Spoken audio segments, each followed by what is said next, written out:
Hello दोस्तों, modern history के इस सीरीज़ में आप सबका स्वागत है नॉलेज एकेडमी अभिनव के साथ। ओके, तो आज हम लोग फिर से इस सीरीज़ को आगे बढ़ाते हैं और टॉप 10 क्वेश्चन को देखते हैं। तो अगर आपको पसंद आ रहा हो तो वीडियो को और ज़्यादा आगे बढ़ाएं, शेयर कीजिए। ओके, और सबसे ज़रूरी चीज़ है इसको ध्यान से पढ़ना, समझना और सीखना। ओके, ताकि आपके पेपर में ये 100% आपका सहयोग दे। तो चलिए समय न गंवाते हुए सीधे मुद्दे पे आते हैं और स्टार्ट करते हैं क्वेश्चंस। तो पसंद आए तो लाइक जरूर करिएगा। चलिए तो देखते हैं फर्स्ट क्वेश्चन। निम्नलिखित में से कौन भारत में पहला पुर्तगाली वायसराय था? Vasco da Gama, Dias, Francis de Almeida या अल्बुर्क? ओके, ये तो हमें लगता है कि आप सबको याद ही होना चाहिए कि भारत का पहला पुर्तगाली वायसराय कौन था। तो पहला है फ्रांसिस्को डी अल्मेडा। ओके, यानी भारत में पहला पुर्तगाली वायसराय फ्रांसिस्को डी अल्मेडिया था। उन्होंने 1505 में पुर्तगाल के राजा द्वारा नियुक्त किया गया था और उनके बाद 1509 में डोम अफोंसो डी अल्बुक को नियुक्त किया गया था। अल्बुक ने 1510 में गोवा शहर पर विजय प्राप्त की, जिस पर मुसलमानों का नियंत्रण था। ओके, तो याद रखिएगा इतने सारे क्वेश्चंस के जवाब भी हैं इसमें, और भी क्वेश्चंस इससे बन सकते हैं। तो गोवा शहर पर विजय प्राप्त की कौन? अल्बुर्क ने। ओके, वो कब आया? 1509 में। अब पहला कौन था? फ्रांसिस डे अल्मेडा, जो 1505 में आया हुआ था। ओके, नेक्स्ट देखते हैं। सुभाष चंद्र बोस द्वारा लिखित पुस्तक भारतीय संघर्ष के बारे में निम्नलिखित में से कौन सा कथन सही नहीं है? ओके, याद रखिएगा सुभाष चंद्र बोस द्वारा जो पुस्तक लिखी है संघर्ष, भारतीय संघर्ष, ओके, तो यह 1920 और 1942 के बीच भारत के स्वतंत्रता संग्राम की अवधि को कवर करता है। इसमें हरिपुरा और त्रिपुरा सत्र शामिल है। इसमें एक अध्याय है गांधी इरविन समझौता। उसके बाद यह भारत में किसान आंदोलन के व्यापक इतिहास को दर्शाता है। ओके, तो याद देखिए कि किसान के व्यापक इतिहास को दर्शाने वाला काम ये नहीं करता है। ओके, यानी यह 1920 से 42 के बीच का भारतीय स्वतंत्रता संग्राम की अवधि को कवर करता है। ये इसमें सही है। हरिपुरा और त्रिपुरा के बारे में भी इसमें बात की गई है और गांधी इरविन समझौता के भी बारे में बात की गई है। ओके, तो इंडियन स्ट्रगल याद देखिएगा, इंग्लिश में जो पुस्तक है, तो इंडियन स्ट्रगल भारतीय पुस्तक सुभाष चंद्र बोस द्वारा लिखी गई है। यह भारत में किसान आंदोलन के व्यापक इतिहास को चित्रित नहीं करता है। यह 1920 से 42 के बीच भारत के स्वतंत्रता संग्राम को शामिल करता है कि जो भी उसमें कुछ घटनाएं हुई हैं उनके बारे में। निम्नलिखित में से किसकी राय थी कि केवल वे राज्य जिनकी सीमा पाकिस्तान के साथ लगती है वे ही इसमें शामिल होने का विकल्प चुन सकते हैं? ओके, देखिए अगर क्वेश्चन देखिए, इतने बेहतरीन क्वेश्चंस हैं, इतने बेहतरीन बनाए गए हैं और साथ में एक्सप्लेनेशन कि जो आपको ज़्यादा से ज़्यादा फायदेमंद हो सकता है। ओके, तो देखिए खासकर ध्यान से देखिएगा, पूरा वीडियो देखिएगा, पूरा वीडियो समझिएगा। क्वेश्चंस को एक बार नहीं 2 बार कम से कम देखिए ताकि और ज़्यादा बेहतर हो सके। कहीं याद करने रटने की ज़रूरत नहीं है, 1 से 2 बार देखिए, वो अपने आप अंडरस्टैंडिंग लेवल पे ये पहुंच जाएगा। ओके, तो निम्नलिखित में से किसकी राय थी कि केवल वे राज्य जिनकी सीमा पाकिस्तान के साथ लगती है वे ही इसमें शामिल होने का विकल्प चुन सकते हैं? मोहम्मद अली जिन्ना, वीपी मेनन, सी राजगोपालाचारी या लॉर्ड माउंटबेटन? ठीक है, तो कौन है?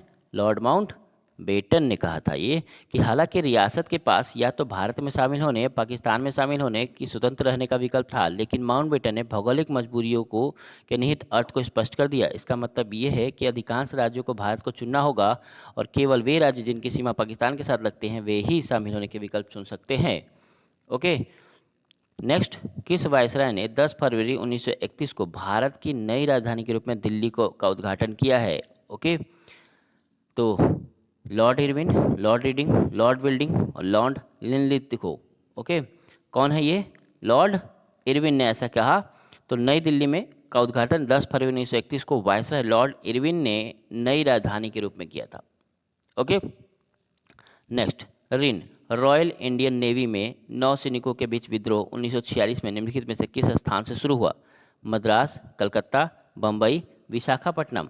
कहाँ से हुआ? बम्बई से हुआ। कहाँ से? बम्बई से। यानी RIN रॉयल इंडियन नेवी में नौसैनिकों के बीच विद्रोह 19 फरवरी 1946 को बम्बई में शुरू हुआ।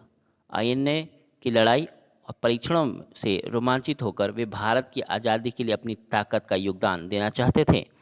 ओके, तो कब हुआ था? 19 फरवरी 1946 को।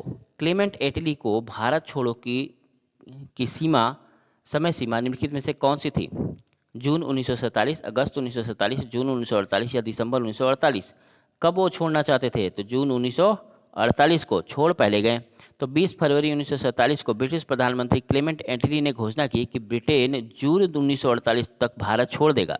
भारत के पूर्व सचिव सैमुअल गर्नी ने होरे ने टिप्पणी की कि एटली की घोषणा बिना शर्त आत्मसमर्पण है उन कई लोगों की कीमत पर जिन्हें हमने दिया है, पिछली पीढ़ियों के लिए विशिष्ट प्रतिज्ञाएं जो सबसे खराब परिस्थिति में भारत के विभाजन का कारण बनेगी और यह भारत की शांति और समृद्धि के खतरे में डाल देगी। ओके, तो ये बात हमारे भारत के पूर्व सचिव सैमुअल जॉन गर्नी होरे ने ये बात कही थी। ओके, माउंटबेटन द्वारा विभाजन योजना की घोषणा किस तिथि को की गई थी? 15 मार्च 1947, 27 अप्रैल 1947, 3 जून 1947 या 2 जून 1947? तो कब हुआ था? 3 जून 1947। ओके, तो 3 जून 1947 को माउंटबेटन ने विभाजन योजना की घोषणा की। याद रखिएगा, 3 जून 1947 को माउंटबेटन ने विभाजन योजना की घोषणा की। जून 1948 को मूल तिथि से बहुत पहले यानी 15 अगस्त 1947 तक डोमिनियन स्टेट के आधार पर भारत और पाकिस्तान की दो सरकारों को सत्ता छोड़ दी जाएगी। रियासतों के संबंध में योजना में यह निर्धारित किया गया कि 12 मई 1946 के कैबिनेट मिशन ज्ञापन में निहित भारतीय रियासतों के प्रति महामहिम सरकार की नीति अपरिवर्तित रहेगी। ब्रिटिश सर्वोच्च समाप्त हो जाएगा और उनकी स्थिति पहले जैसी हो जाएगी। ओके, याद रहेगा। तो ये माउंटबेटन के विभाजन की घोषणा थी और उसमें बहुत सारी बात कही गई है, ये याद रखिएगा, 1 से 2 बार जरूर पढ़िएगा। नेक्स्ट, निम्नलिखित में से किस व्यक्ति ने भारतीयों के राष्ट्रीय और प्रति व्यक्ति आय के मूल्यांकन करने का प्रयास किया? दादा भाई नौरोजी ने, विलियम डिग्बी ने, फाइनेंस सरास ने या किसने? तो ये कोड दिया गया है, केवल एक ने, 1 और 3 ने, केवल 2 और 3 ने, केवल 1 2 ने और डी 1 2 3 ने, यानी सभी ने। तो याद रखिएगा, सभी के सभी ने ऐसा काम किया है। ओके, तो ब्रिटिश सरकार ने कभी भी भारत की राष्ट्रीय और प्रति व्यक्ति आय का अनुमान लगाने का कोई ईमानदारी प्रयास नहीं किया। ऐसी आय को मापने के लिए Dadabhai Naoroji, William Digby, फाइनेंस सिरास, VKRB द्वारा कुछ व्यक्तिगत प्रयास किए गए और राव RC देसाई, ओके, ये सब भी इसमें शामिल थे। याद रखिएगा, दादा भाई नौरोजी का एक बुक भी है, ड्रेन ऑफ वेल्थ, बड़ा डिमांडेबल बुक है ये।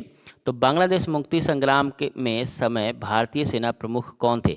रोब Lockhart, Sam Manekshaw, KM Cariappa, Roy Bucher. Okay, तो कौन थे वो? सैम मानिकशा। ओके, तो सैम मानिकशा 1971 के भारत पाकिस्तान युद्ध के दौरान भारतीय सेना के सेनाध्यक्ष थे, जिसके कारण दिसंबर 1971 में बंगाल को मुक्ति मिली। युद्ध एवं पखवाड़े से भी कम समय तक चला और 90,000 से अधिक पाकिस्तानी सैनिकों को बंदी बना लिया गया। सैम बहादुर के नाम से लोकप्रिय हैं। वह पहले भारतीय सेना अधिकारी थे जिन्हें फील्ड मार्शल के पद पर पदोन्नत किया गया है। ओके, नेक्स्ट, वुड डिस्पैच के बारे में क्या है? कृषि, सेना, उद्योग या शिक्षा? वुड डिस्पैच सबको पता होगा। वुड डिस्पैच किसके लिए फेमस है? शिक्षा के लिए फेमस है। तो वुड डिस्पैच शिक्षा की एक योजना थी जिसमें 1854 में ईस्ट इंडिया कंपनी के नियंत्रण बोर्ड के अध्यक्ष सर चार्ल्स वुड द्वारा प्रस्तावित किया गया था। इसने डाउनवॉल्ड फिल्ट्रेशन सिद्धांत को अस्वीकार कर दिया और जनता की शिक्षा पर जोर दिया और घोषणा की कि भारत के लोगों की शिक्षा प्रदान करना सरकार का कर्तव्य और जिम्मेदारी है। इससे भारत में अंग्रेजी शिक्षा का मैग्ना कार्टा कहा जाता है। ये भी कई बार क्वेश्चन बना है, भारतीय शिक्षा का मैग्ना कार्टा किसे कहते हैं? तो वो डिस्पैच, ये सुपर टेट के भी बहुत इंपॉर्टेंट क्वेश्चन है। ओके, तो आज के लिए इतना ही। धन्यवाद, नमस्कार। अच्छा लगे तो वीडियो को शेयर और सब्सक्राइब और लाइक जरूर करें। ओके, तो आज के लिए इतना ही। धन्यवाद।